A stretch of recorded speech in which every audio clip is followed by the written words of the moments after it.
Welcome to the Whole Athlete Podcast, where we focus on discussing topics to help you become a fat burner, optimize health, and improve performance in life and sports. Transform the whole you from the inside out with the holistic method. Let's dive in. Here's your host, Debbie Potts. Hey guys, it's Debbie Potts doing a new Friday episode of the Whole Athlete Podcast, where I'm talking to you on Fridays more about fueling, training, and performing as the low-carb athlete, as well as bringing guests on the show as yourself to share your experiences, questions, and transformation. So today it's just me, but I want to talk to you about training in the off-season. So weekends, typically we do, as endurance athletes, triathletes, a long swim on the weekend, a long run, usually on Sundays for myself, and then we do long bike, usually on Saturdays. What do you do in the off season? Well, from my experience, and you can read all about it in my book on Amazon, Life is Not a Race, It is a Journey, with the holistic method, as well as you should read the holistic method manual and workbook I have on there, because it really correlates with everything I talk about on this show and my blog and my website, my coaching programs. So for starters, we want to work on training in the off season to allow recovery time of our body cells and tissues and body systems to recalibrate. I think a lot of people, as I used to do before I knew better, used to get off Ironman Hawaii or whatever races you did and just continue training in the off season. Maybe do some fall marathons, some trail running, other events that just keep you in shape, but also keep you racing and continue having these long cardio sessions, which are a source of stress and oxidative stress. Chronic cardio can impact your cells, your liver, your recovery, your repair, your hormone balance, everything I talk about on the Wednesday show, talking about functional lab testing. We can identify a lot of these hidden stressors, these internal stressors. A lot of them are related to everything, but part of that metabolic chaos is coming from chronic cardio. And we get hormone imbalances, immune dysfunction, detoxification issues, digestion dysfunction with leaky gut, and pathogens, dysbiosis. We've got energy system issues because we're sympathetic dominance and fight or flight. And then we've got nervous system, neurotransmitter issues, and depression and anxiety and mood swings. And all of this stuff's all connected and contributing or a result of our metabolic chaos. So it's really essential to work on training the whole you, especially a little different per season. So you just got off race season, so now it's off season, fall, winter time, where hopefully you are kind of ramping down your training and just working on form, technique, low heart rate endurance training. So we've talked for years since we started this in 2011. I started doing maffetone training myself I started Ironmans 2001, and before that started doing dance and shorter distance races and long distance cycling, but I've always worn a heart rate monitor and started training with Mark Allen on his elite triathlon team in 2003, 2004. So I've done heart rate training forever. I've coached people, I've done seminars, I've done metabolic testing testing your metabolic pathways, your metabolic crossover point, where you're burning the most fat and where you start to drop fat for fuel and incorporate the dependence on carbohydrates. With metabolic testing, we did New Leaf back in 2005 to, I don't know when the company got bought out, 2012 or before that. So I have experience in this area, and maffetone training, that max aerobic function heart rate, is 180 minus your age. So we want to train, as I said previous episode, in that heart rate range. that we're not going over it and just work on getting faster at lower heart rates. For example, 130 heart rate is maybe your max aerobic function. If you do 150 minus your age and you're 50 years old, well, you're going to stay 110, 130, which is hard on a run. So running, you're going to be disciplined and walk, run when you need to, and just pace yourself around that heart rate.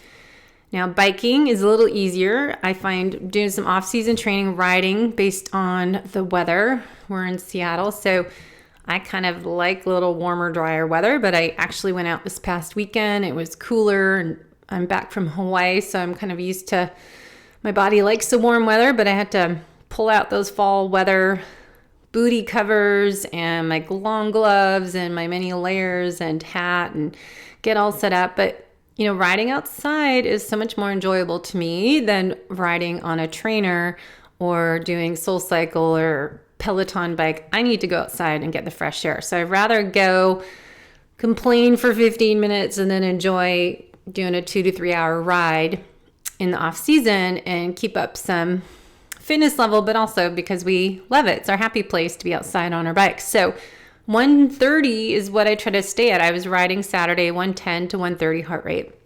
Running a long run on Sunday, I try to go like 110. It's impossible, but 120 to 140. And then I look at my heart rate and just pace myself by the heart rate and walk a little bit if I get too high and then let it come down and then run again.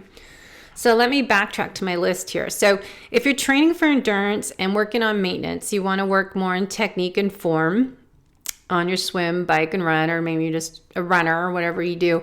But that's kind of just lower key, and we want to add more strength training. So typically for me, I lift weights Monday, Wednesdays, and Fridays, and I do more strength, a little more heavier weights and more sets and complex sets that I do 2 or 3 or 4 exercises, maybe 2 to 4 rounds of them. And then maybe depending on the day, if I do cardio blasts in between or run intervals on Wednesdays, or today, Monday, as I'm recording this, I do more mobility work Monday. So mobility Monday, I do strength work, more upper body, and then more mobility work on my hips, some hip openers, some side lunges with some reaches, some twisting, some downward dog to plank with arm reaches. I did one leg up downward dog to opening up hip openers. So all this different stuff I implement on my Monday session. So mobility Monday, a little heavier weights Wednesdays and Fridays.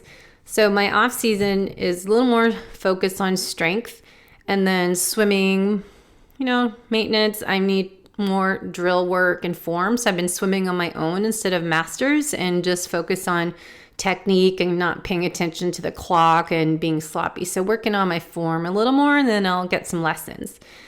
Now, focus on today's topic is the long run, keeping the heart rate low. So Sunday, I typically do our long run. We love to go in Seattle, Madison Park, and then there's so many great places to run. It's really fun. You can go down to Leschi, to Seward Park, to go up the hills to Madrona and do our Boston Marathon training course, or go Interlochen, up some hills to Capitol Hill, Discovery Park, and then there's our volunteer park, and then there's Lake Union. So there's lots of places we go running, but it's more hills, so the pace is going to be slower.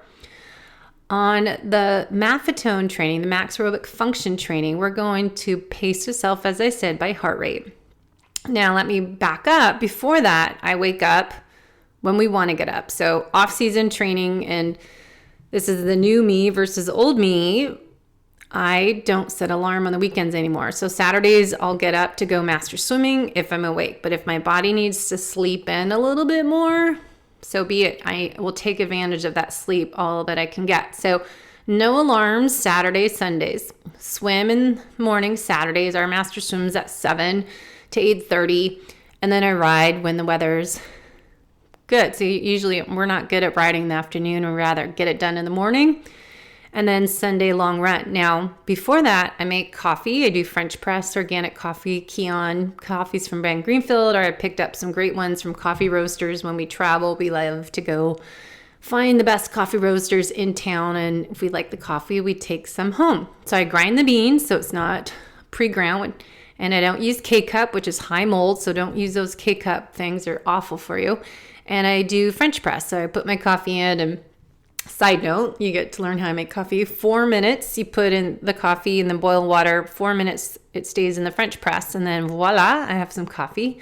I do put some organic heavy cream, a splash of it, in my coffee, and I drink that and some water, and I take my True Niagen supplements, and we use Hammer Nutrition. I take the Race Cap Supreme before I work out, and I will do that. I have some methyl B complex drops that I put on my tongue for 30 seconds and take that, and I do usually take post-workout. I have glutathione and antioxidants post-workout, and I need to order more, and omega-3s, fatty acids. So I'll write that down. I need to order more omegas that I get for some clients, but these I like the drops for glutathione, but the omegas, I like the capsules. I'm not good at taking a spoonful of cod liver oil. I rather just the cap. So that's what I do for my supplements in the morning. So pre-run, I'll take the Race Cap Supreme from Hammer Nutrition that I've had forever, and then maybe some Endurolites if I feel a little dehydrated, and the True Niagen, which is good mitochondrial health. I have been exploring with MitoQ. I'm going to start doing, and other mitochondria supportive. Tried the Quicksilver brand, has some great ones, and I like having the liquid drops instead of the pills because you get sick of those. So that's what I do beforehand. I don't eat anything.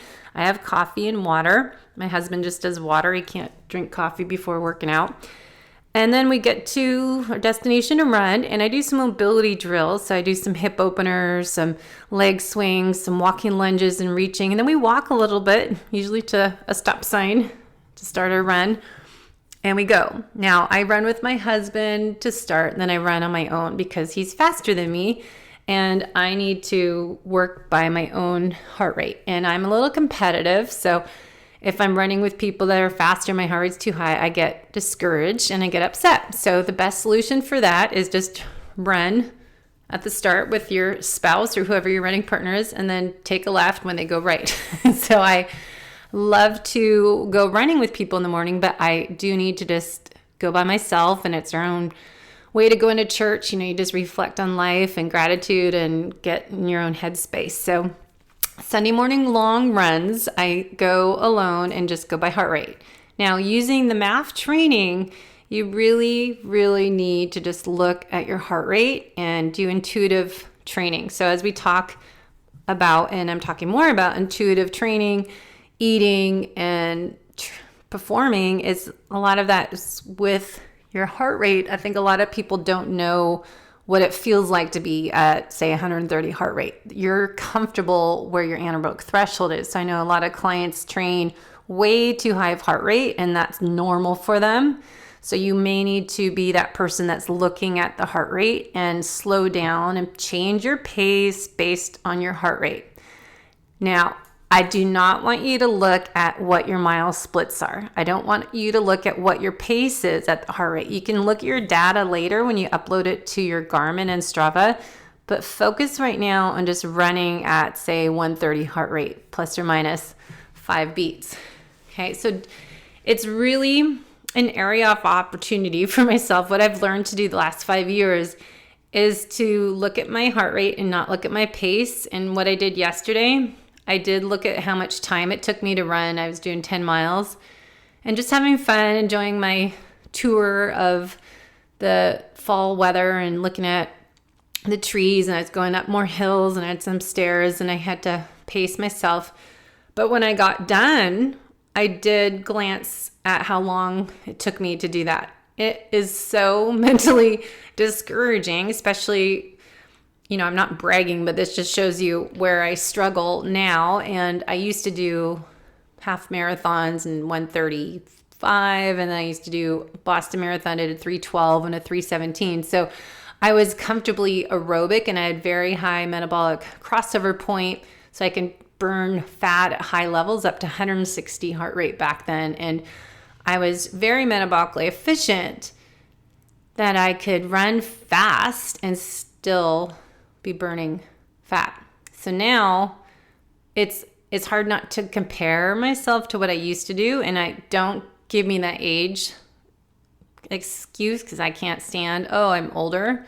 I hate that. That gets me really riled up if you say that. It's like, it doesn't have to do with my age. It's my cell damage I've done to my body, and the mitochondria function, I think, is a lot of it. And it will improve as I'm working on my whole body from a cellular level.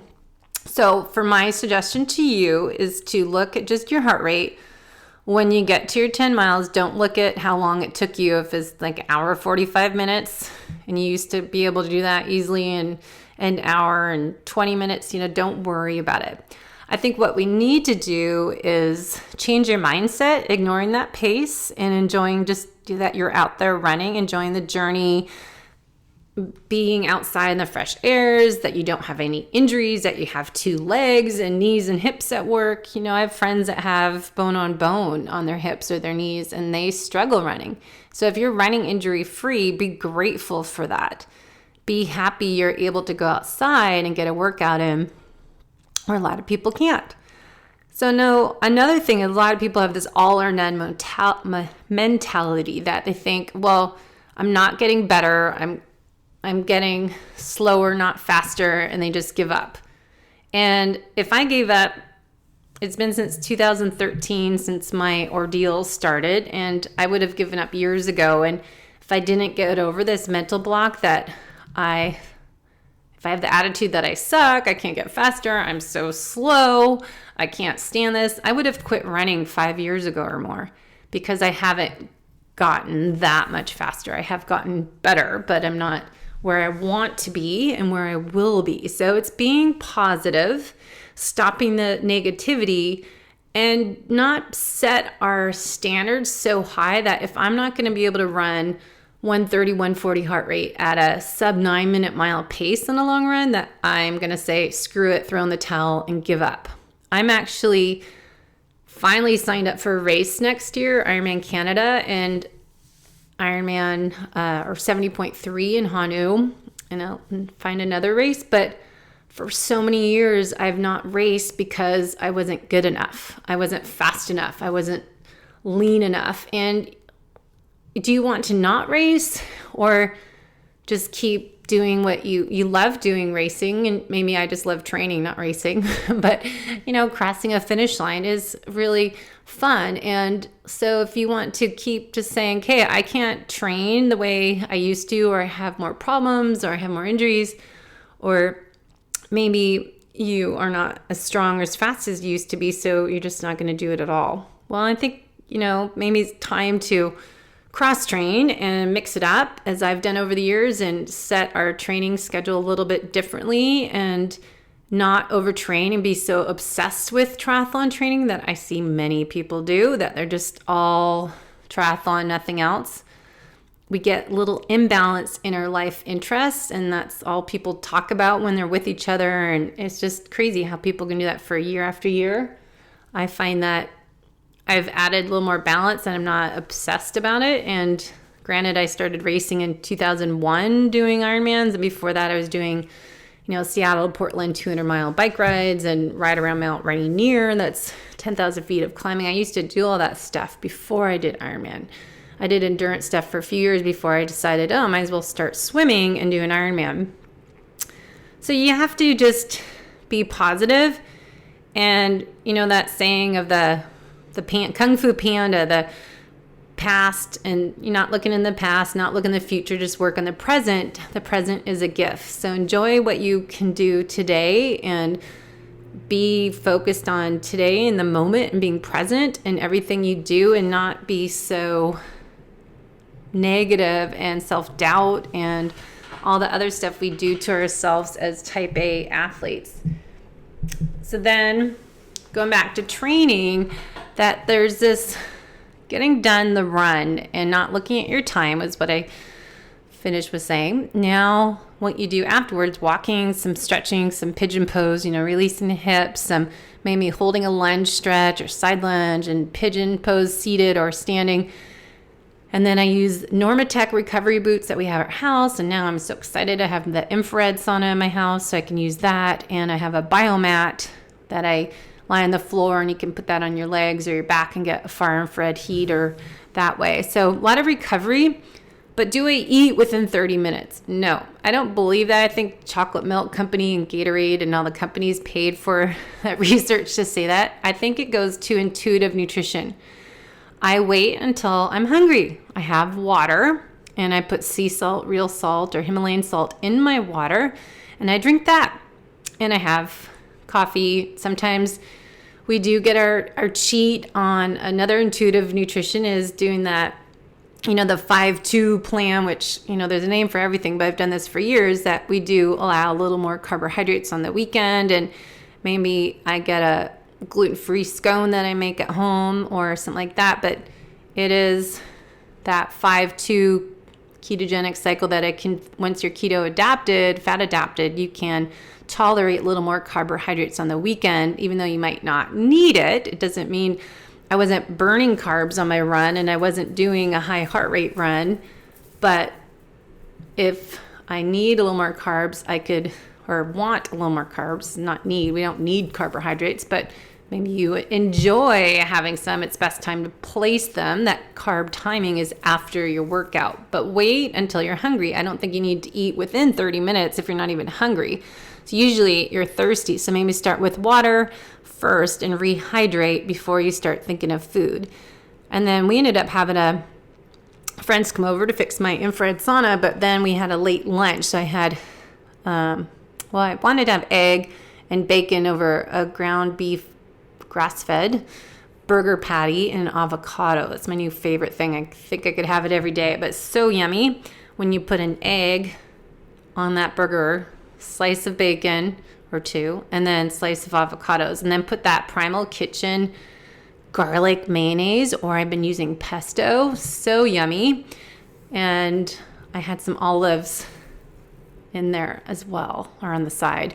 But that's so good to me. So I wait till I'm hungry to eat, and then I just ate one meal, because by the time we eat, it's 2:30, and then it's too late, this is how I intuitively eat one meal a day. It's not planned. It just happens that way. If you eat your meal late afternoon, early evening, well, I'm not hungry again. If you're fat adapted, you'll be full for hours. And at nighttime, I'm still not hungry, but I'll have sometimes in my 8-hour eating window, because we do the time restricted eating, 8 hours, usually Sundays to Friday. And then I have my bone broth. So we've been doing the Bonafide Provisions bone broth, and I add some truffle sea salt in it, and it's very delicious and satisfying. It actually really curbs your appetite. And then I have some amino acids if I need them, and then I have what else? Antioxidants I take post-workout, and at nighttime I take some magnesium from Natural Stacks, some MagTech I really like, and a GABA supplement with the CBD Dream. So those 3 supplements at nighttime before bed are a really good hack to improve my sleep, because the sleep is when you're really doing your full recovery. That's why I tell my clients you need to be in bed by 10, because a lot of times our recovery and rebuild is between, say, 10 to 2. And then it's your liver, the liver time in Chinese medicine, they say it too, it's liver time about 12 a.m. to 2 p.m. So all these people that go to bed so late, you're missing that growth hormone release, and the liver detoxification. The housekeeping services are not going to come treat your body and help your liver filter, detoxify all these chemicals and toxins as stressors we put on our body if you're awake. So it's really important to get your sleep. So that's kind of my thoughts after my run yesterday. I did watch people go in Lake Washington to swim, and I thought about just doing an ice bath standing there. It's not that cold yet, but 50 something, it'd probably be cold. But they had wetsuits on, but I'm a hot weather person. I can't do that. But doing a cold bath later after your workout, don't want to do it right afterwards, but maybe later that night would be great to do some cold tub with ice water, or you can make your own little freezer like Brad Kearns. I have my infrared sauna, so once I'll have that organized, I'll do infrared. You could do cold shower and then back in the infrared. That's a great thing. Or I have my clients do kind of a Tabata timer and do hot, cold shower. And just, ideally at your health club so you don't waste your own water. You can use, go all the way cold 20 seconds, do hot 20 seconds, cold, hot, and just do that for your 10 cycles of 20 seconds or so, and just work on that. But that's my thoughts for today. Real thoughts with Debbie Potts on the long run, and the long bike would be the same concepts. I do, not just water, coffee beforehand. I don't eat anything. I just bring a bottle or two of water. This time of year, we just do 2 to 3 hour rides, and I just need water. If you're fat adapted, you can survive with just water and sea salt. If you are a carb burner and you haven't switched over your fuel tank to depend on fat, you are going to need more. And that is why I'm doing my 30-day group online program every month, especially starting January, to teach people how to be fat adapted and how to work on changing that body system dependency. So you're burning those 40,000+ calories of stored fat you have available for fuel by switching over to that fat and getting off the carb dependency where we only have, say, about 2,000 calories of fuel. So if you are a carb burner, once you deplete that carb storage gas tank, you have to eat again. And so you keep having to high sugar, low sugar. You have that blood sugar roller coaster. You keep having to eat. Causes GI distress. It also is stressing your body more, having all that sugar, getting damage to your cells, speeding up the aging process. You're impacting your gut health. You're probably impacting your gut wall lining, so you're getting more chance of leaky gut, and your immune system's in your gut. Your neurotransmitters are made in gut, and your melatonin, most of it's in your gut. So we've got to look at training the whole athlete from the inside out. It's not just what you train, how you train, when you train. It's also the nutrition part. So it's fuel, train, and perform as a low carb athlete. We'll talk about on Fridays, and I'll talk to you about what questions and topics you want to learn more about as we switch over the whole athlete podcast to 3 days a week and work on training the Coach's Corner on Fridays. So reach out to me, debbiepotts.net. While you're on my website, we've got some free ebooks. I have a new one coming out on how to become fat adapted. But right now there's a chronic stress one, how it impacts everything. There's a liver detox book and the holistic method book you can grab on there. Also all my blogs and favorite products for supplements. I'm going to make a new blog. It's on my list today for what supplements I have people order and ahead of time before the 30-day program, because it is really important to get that liver detox support and get the bone broth and glutathione support, the herbal teas, and getting the K-PAX for fat and protein digestion, and the essential fatty acids. Getting some fish oil in there is really important as well, especially for inflammation that we put on our body. But remember, there's essential fatty acids, essential amino acids. There's no essential carbohydrates. So if you want to be trained to be a low carb athlete, you need to train the whole you from the inside out. And that includes working on improving your digestive processes. So that's it for today's episode on how to train the whole athlete to be the low carb athlete. If you want more info, give me some messages and some love on Facebook, Instagram, and I don't do Twitter really, but you can go Twitter and LinkedIn, and we'll get this information out to more athletes this coming year. It'll be even more my mission as we start doing our monthly webinars. So let's reach those low carb athletes, those wannabes who want to improve performance and longevity, and get them on the right road. So thanks for joining my journey. Enjoy the ride and make it a beautiful ride. Thanks, guys. Thanks for listening to the Whole Athlete Podcast. If you have any questions, feedback, or topic suggestions, let us know on Facebook or at wholeathletepodcast.com. You can help us continue and grow by leaving a review on iTunes. Thanks again, and see you next time.